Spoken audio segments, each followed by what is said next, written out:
নমস্কার বন্ধুরা, আপনাদের স্বাগত জানাই। আপনারা কেমন আছেন? ভালো আছেন? ভালো থাকবেন, সুস্থ থাকবেন। আজকে আপনাদের সামনে একটা আমি নতুন ভিডিও শেয়ার করছি। তো বন্ধুরা প্রথম থেকে শেষ পর্যন্ত থাকবেন।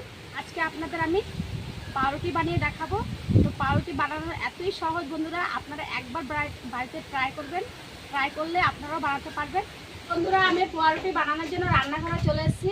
তো পাউরুটি বানানোর জন্য এখন আমি উপকরণ নিয়েছি সেটাও আপনাদের দেখিয়ে দিচ্ছি। 500 গ্রাম ময়দা নিয়েছি, আর এখানে নিয়েছি 1 চামচ ইস্ট, আর এখানে চিনি নিয়েছি, আর 3 প্যাকেট গুঁড়ো দুধ নিয়েছি, আর এখানে নিয়েছি সাদা তেল। এখন পাউরুটি বানানোর জন্য ময়দাগুলোকে ড্র করে নেব।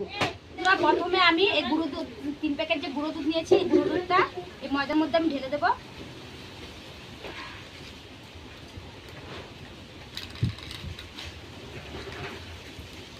এক চামচ পরিমাণ ইস্ট নিয়েছি, আধা কিলো ময়দাতে 1 চামচ দিলেই হবে।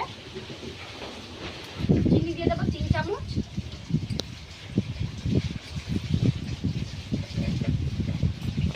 লবণ দিয়ে দেবো ছোটো চামচ দিয়ে 1/2 চামচ লবণ দিয়ে দেবো। উপকরণগুলি ভালো করে ময়দার সাথে মিশিয়ে দেবো। বন্ধুরা সবগুলো উপকরণ আমি ভালো করে মিশিয়ে নিয়েছি। এখন আমি এই যে জল নিয়েছি কুসুম গরম জল, এই কুসুম গরম জল দিয়ে আমি ডোটা করে নেব। আপনারা চাইলে দুধ দিয়েও এটা ডোটা করতে পারেন, কিন্তু দুধটা আপনারা কুসুম গরমই দিতে হবে। তো আমার দুধ নেই, আমি এখন জল দিয়ে আমি ডোটা করে নেব।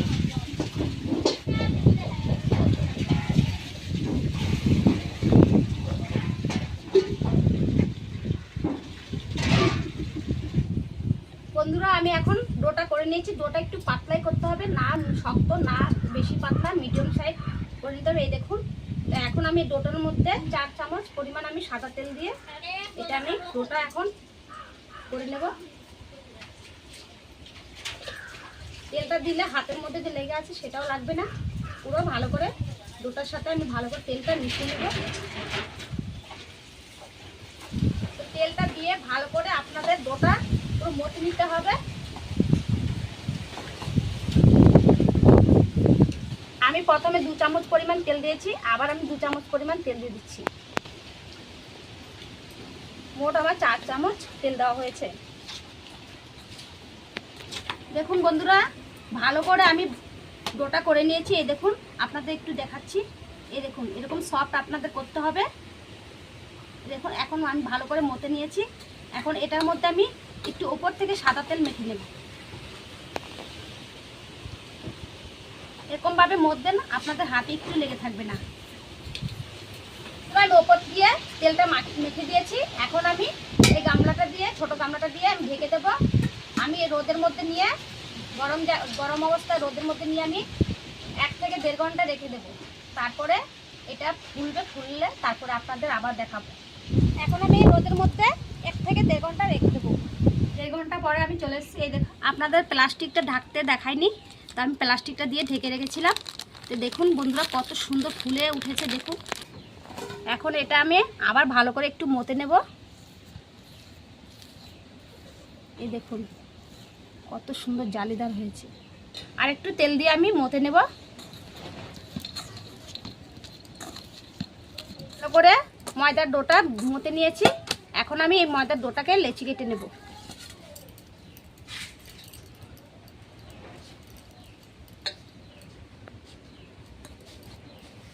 থালাটার মধ্যে আমি পাউরুটিটা বানাবো। ব্রাশ নেই, তাই আমি একটা কলা গাছের ডাঁট নিয়েছি। এই কলা গাছের ডাঁটটাকে আমি থেতো করে নিয়েছি। তো এখন একটু দেখুন পুরো ব্রাশের মতন হয়ে গেছে এই ব্রাশ। এখন এই কলা গাছের ব্রাশটা দিয়েই, ডাঁটের ব্রাশটা দিয়ে আমি এখন এই থালাটাকে একটু ব্রাশ করে নেব। তেল দিয়ে আমি ব্রাশ করে নেব। আমি তেল দিয়ে ব্রাশ করে নিয়েছি এটা দিয়ে থালাটাকে। তো এখন আমি লেচিগুলোকে একটা একটা করে আমি গোল করে সাইজ করে নেব। তো বন্ধুরা দেখুন এরকম ভাবে আমি গোল করে থালার চারপাশে আমি সাজিয়ে দেব।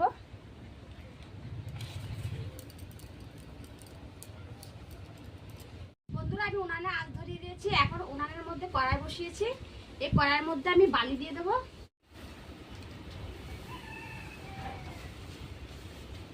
কড়াইয়ের মধ্যে বালি দিয়ে দিয়েছি। বালিটা গরম হলে তারপর আমি পাউরুটিটা বানিয়ে নেব।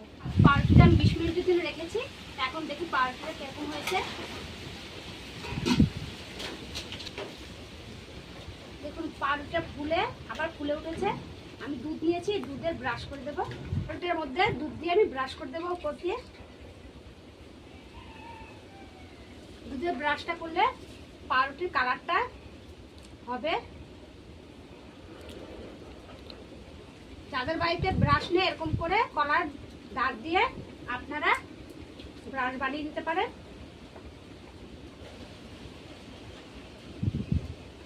এটা গরম হওয়ার জন্য আমি এই ঢাকনাটা দিয়ে ঢেকে দেবো, তাড়াতাড়ি বালিটা গরম হয়ে যাবে। তো এই দিক দিয়ে যে আমি কলার ডাট দিয়ে যে ব্রাশ করে আমি ব্রাশ করে দিয়েছি, এটা করলে পাউরুটির কালারটা খুব ফেভারিট হবে আর দেখতেও ভালো লাগবে। গরম হয়ে গেছে, তো আমি বালির মধ্যে একটা স্ট্যান্ড বসিয়ে দিচ্ছি। এখন আমি পাউরুটির থালাটা বসিয়ে দেবো স্ট্যান্ডের উপর, বসিয়ে এই ঢাকনাটি দিয়ে ঢেকে দেবো। আমি হালকা হালকা করে জাল দেবো, জাল দিয়ে আমি পাউরুটিটা বানিয়ে নেব। রেডি বন্ধুরা, আমি যে পাউরুটিটা বসিয়েছি বালির মধ্যে, এটা বসিয়ে যে ঢেকে রেখেছি, তো এটা 20 থেকে 30 মিনিট লাগবে হতে। ততক্ষণ আমি হালকা হালকা করে আঁচটা জাল দিয়ে যাব। বন্ধুরা, পাউরুটিটা হয়ে গেছে, এখন আমি নামিয়ে ফেলবো। পাউরুটির কালার কত সুন্দর হয়েছে।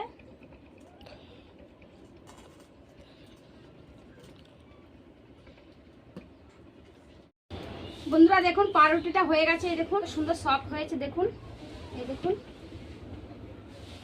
যদি ডিমের কুসুম দিতাম তাহলে পাউরুটির কালারটা আরো বেশি লাল হতো। ডিমের কুসুম দেওয়া হয়নি, এর জন্য একটু কালারটা অত লাল হয়নি। তো দেখুন, আপনাদের আমি দেখাচ্ছি, দেখুন কত সুন্দর সফট হয়েছে। পাউরুটির রেসিপিটা যদি আপনাদের ভালো লেগে থাকে তাহলে আমার চ্যানেলটি আপনারা সাবস্ক্রাইব করবেন, লাইক কমেন্ট শেয়ার করবেন, আর নিত্য নতুন রেসিপি দেখার জন্য আমার পাশে থাকবেন। আবার ফিরে আসবো পরের ভিডিওতে। আপনারা সুস্থ থাকবেন, সাবধানে থাকবেন। নমস্কার।